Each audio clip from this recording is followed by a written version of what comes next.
नमस्कार। देखिए हमारे सामने 3 क्वेश्चन है, ठीक है ना। इसे हमें पाइथन में सोल्व करना है, ठीक है। तो चलिए हम लोग सोल्व करते हैं। कैसे सोल्व होगा, पहला जो क्वेश्चन है ना उसको निकालना है हमारा फैक्टोरियल नंबर, ठीक है ना। तो फैक्टोरियल नंबर निकालने के लिए एकदम सिंपल सा जो है ना लॉजिक है, आसानी से हम लोग निकाल देंगे। हम क्या कर रहे हैं ना कि एक n इक्वल टू नंबर ले रहे हैं, ठीक है, इंट ले, और यहाँ पे जो है ना यूजर से हमें नंबर डालवाना है और उसको बोलेंगे कि जो नंबर डालो तुम, और उसका फैक्टोरियल के लिए हम लॉजिक लिखेंगे ना। तो यहाँ पे लिख दे इंटर द नंबर, ठीक है। वो कुछ भी नंबर डालेगा उसी के लिए हम फैक्टोरियल लिखना है। तो हम क्या करते हैं, फैक्टोरियल निकालने के लिए एफ इक्वल टू एक ले लेते हैं, एक वेरिएबल स्टार्टिंग में, क्योंकि प्रोडक्ट हमको निकालना होगा सभी का।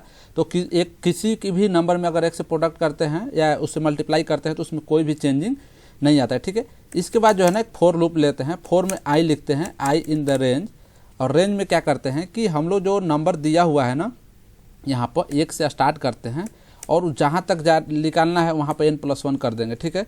अब जो है कि अगर मान लीजिए हमें फैक्टोरियल निकालना है तो फैक्टोरियल के लिए सिंपल सा अगर हम लिखें ना, पाइथन बहुत शॉर्टकट लिखवाने मतलब जो है ना बहुत कम में प्रोग्राम लिख देते हैं। तो हम यहाँ पे क्या कर दे रहे हैं कि factorial multiply by factorial into I. Starting में एफ इक्वल टू कितना लिए हैं, 1 लिए, ठीक है। अब ये जो अगर हम प्रिंट करें यहाँ पर एफ, तो यहाँ पर लिख देते हैं एफ इक्वल टू, तो ये वैल्यू हमारे सामने निकाल कर दे देगा। देखिए अगर हम 5 का निकालें तो 5 का फैक्टोरियल कितना आता है, 120। तो इस तरह से जो है ना हम लोग फैक्टोरियल निकाल सकते हैं। लेकिन अब को यहाँ पे सवाल आता है कि आप लोग कहिए कि सर अगर कोई किसी ने अगर नेगेटिव नंबर डाल दिया तो उसके लिए क्या करेंगे। अगर नेगेटिव नंबर का तो होता नहीं है कोई मतलब फैक्टोरियल, तो उसके लिए क्या करेंगे, ठीक है ना। तो उसके लिए भी हम लोग यहाँ पे लॉजिक लगा देते हैं, सिंपल सा, उसमें कुछ करना नहीं है, वहाँ पे इफिल से यूज करना है। हम लोग क्या कर रहे हैं ना कि अगर हम बोल दे रहे हैं उससे कि अगर इफ एन जो नंबर है अगर लेस देन 0 हो गया, ठीक है ना, तो उसको हम लोग बोल देंगे कि प्रिंट करो not, you can not find या you can not calculate negative number factor, ठीक है ना। तो हम नेगेटिव नंबर के फैक्टर को नहीं कैलकुलेट कर सकते हैं, ये मैसेज उसको हम लोग प्रिंट करा दें, ठीक है ना। अगर सपोज डेट अगर ये 0 से बड़ा हुआ तो उसके लिए हम क्या लगा देंगे, सिंपल सा इल्स पार्ट कर देंगे। और इल्स पार्ट करने के बाद ये जो हम लोग लॉजिक लिखे है ना, ये इसको बस हमको कुछ करना नहीं है, इसको जो है ना इसके अंदर कर देना है, ठीक है ना। तो अब देखिए यहाँ पे अगर इसको हम रन करें तो देखिए क्या करता है, यहाँ पर इल्स पार्ट में यहाँ पे थोड़ा इंडेंटेशन प्रॉब्लम आ गया है, 1 सेकेंड, ये इल्स इसके अंदर होगा ना,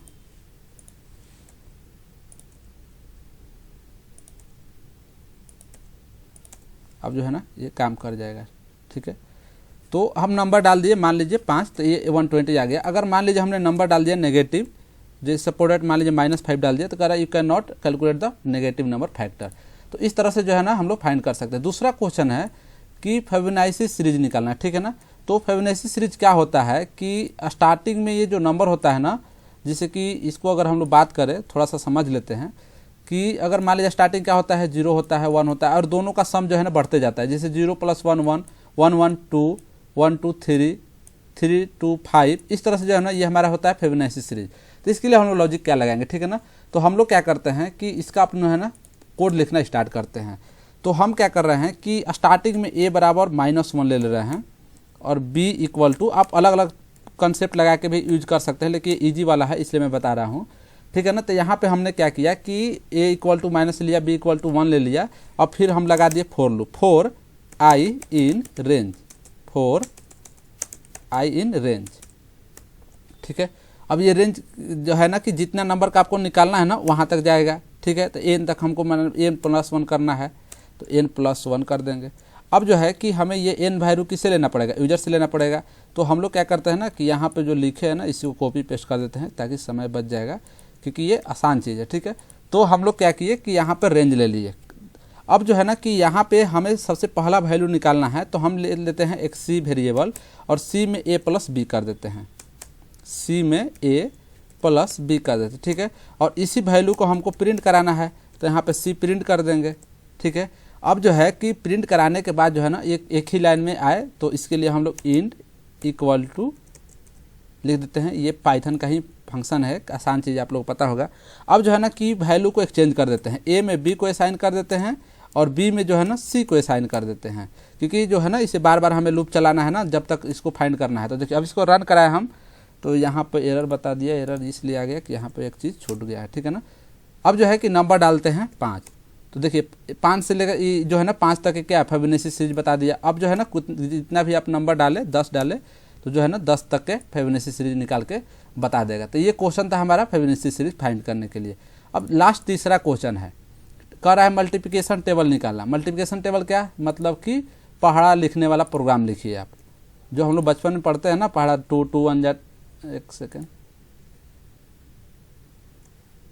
ठीक है ना, 2 2 1 जा 2, इस तरह से जो है अगर हमें क्या करना है कि टेबल निकालना है तो उसके लिए क्या लिखना है, कोड लिखना है। तो हम लोग क्या करते हैं कि जिसका कोड लिखना है ना उससे एक नंबर लेते हैं, ठीक है ना, और ये जो है ना बहुत ही छोटा है, एक लाइन में हो जाएगा। तो चलिए हम लोग मान लीजिए जिससे नंबर लिखना है ना उसके यही नंबर फिर ले लेते हैं। अब इसका हमें निकालना है क्या, टेबल। तो टेबल कितने तक होता है, तो टेबल होता है 10 तक, ठीक है ना। तो हम लोग 4 एक लूप लगाते हैं, 4i इन रेंज, ठीक है। अब 1 से स्टार्ट करेगा 11 तक जाएगा। इसका मतलब क्या हुआ, पूछिएगा सर इसका मतलब क्या हुआ। तो इसका मतलब हुआ कि हमारा यहाँ पे मान लीजिए हमको निकालना है 5 का टेबल, ठीक है ना। तो यहाँ पे क्या होगा 5 1 जा 5, 5 2 जा 10, 5 3 जा 3, यानी कि ये जो नंबर है ना, ये जो 1 2 ये जो 3 चल रहा है, ये नंबर चेंज होते रहेगा। कहाँ तक जाएगा, तो 10 तक जाएगा और ये नंबर फिक्स रहेगा इसके लिए, ठीक है ना। तो चलिए अब जो है कि ये तो हम फॉर लूप लगा दिए। फॉर लूप के बाद जो है ना कि हम लोग क्या करते हैं कि एक प्रिंट फंक्शन लिखते हैं और इसी में डायरेक्ट टेबल को प्रिंट कर देंगे, फॉर्मेटिंग स्ट्रिंग लगा के, ठीक है। तो यहाँ पे हम लोग यहाँ पे करते हैं एन, ये जो वेरिएबल डालेगा यहाँ पे हम लोग लेंगे एन का, और इसमें क्या करना है, हमें मल्टीप्लाई कराना है। तो चलिए इसको हम क्या कर दे रहे हैं, मल्टीप्लाई कर दे रहे हैं। और इसके बाद जो है यहाँ पे हम लोग ये दूसरे आई के लिए इक्वल टू, अब फिर जो है कि यहाँ पे हमें जो है ना उसका वैल्यू प्रिंट कराना, ठीक है ना। तो वैल्यू के लिए भी यहाँ कोई फॉर्मेटिंग स्ट्रिंग लेते हैं, यानी कि यहाँ पे अब क्या करेंगे हम कि यहाँ पे डॉट फॉर्मेट मैंने गलत है, फॉर्मेट। अब जो है कि स्टार्टिंग वाला में हमें पास कराना है एन, दूसरे वाला में पास कराना है आई, और तीसरे वाला में कराना है एन इंटू आई। तो एक सेकेंड यहाँ पे देखते हैं, यहाँ पे रेड, अच्छा ये छूट गया था, ठीक है। तो देखिए इस तरह से जो है ना कि हम लोग क्या करते हैं इसका, तो रन करते हैं, देखते हैं रन करता है कि नहीं। हमको 5 का टेबल चाहिए। देखिए 5 1 जा 5, 5 2 जा 10, कितना तक 50 तक आ गया। इस तरह से जो है ना आप कितना का भी टेबल निकाल सकते हैं। अगर हम चाहे 50 का टेबल निकालना तो 50 का भी टेबल निकाल के दे देगा हमारा, ठीक है ना। देखिए 50 का टेबल ये निकाल के दे दिया। तो इस तरह से जो है ना ये तीनों क्वेश्चन को भी हम लोग सोल्व किए, ठीक है। अगले वीडियो में हम लोग और भी कुछ पाइथन का प्रॉब्लम सोल्व करेंगे।